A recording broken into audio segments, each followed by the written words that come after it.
Assalamualaikum warahmatullahi wabarakatuh.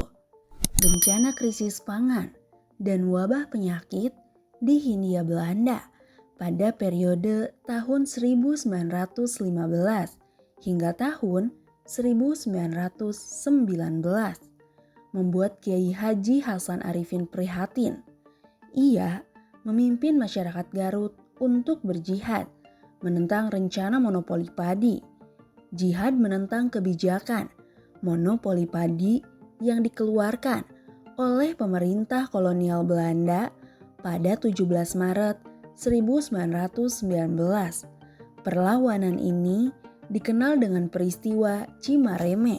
Cimareme merupakan perkampungan di wilayah Garut, sebuah daerah pegunungan dengan tanah yang subur yang sangat cocok untuk pertanian.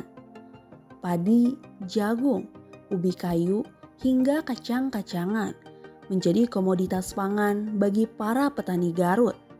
Komoditas pangan yang banyak dibutuhkan oleh seluruh rakyat Hindia Belanda. Perjuangan Kiai Haji Hasan Arif.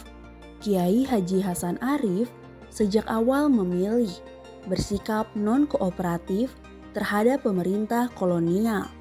Pemerintah kolonial terus menawarkannya jabatan penting di bidang keagamaan.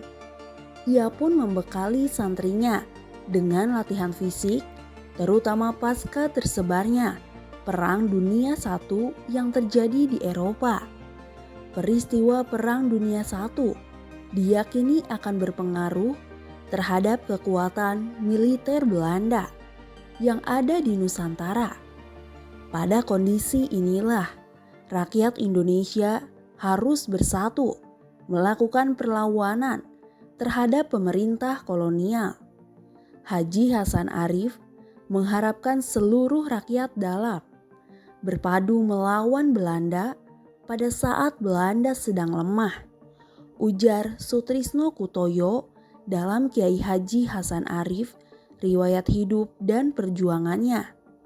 Seruan ini cukup beralasan. Sebab dalam sejarah jika suatu negara terlibat perang, maka akan terjadi perubahan kenegaraan. Perubahan ini terjadi tidak hanya di negaranya saja, tetapi juga di daerah jajahannya. Haji Hasan Arif melihat tanda-tanda demikian sudah kelihatan pada pemerintah Belanda, jelas Sunyoto. Kiai Haji Hasan Arif senantiasa memupuk semangat jihad melawan penjajahan Belanda kepada rakyat Garut.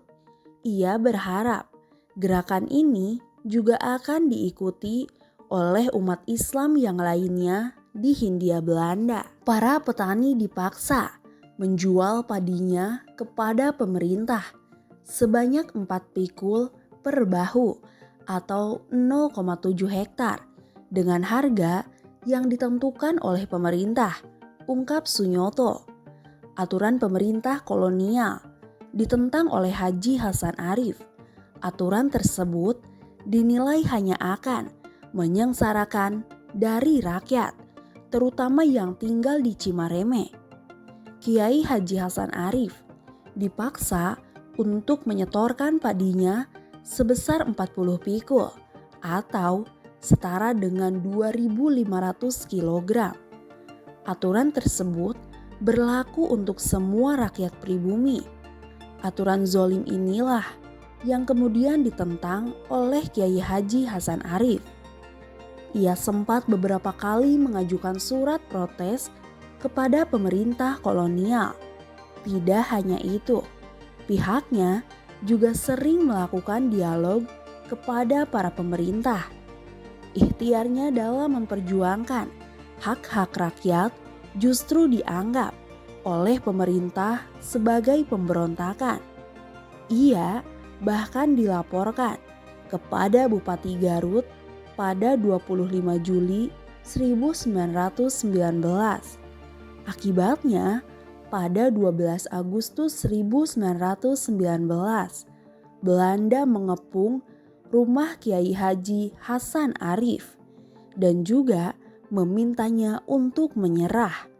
Pengepungan yang disertai dengan penembakan brutal itu membuat Kiai Haji Hasan Arif pun syahid. Jihad perlawanan Kiai Haji Hasan Arif dinilai sebagai pembuka bagi perang kemerdekaan pada tahun 1945.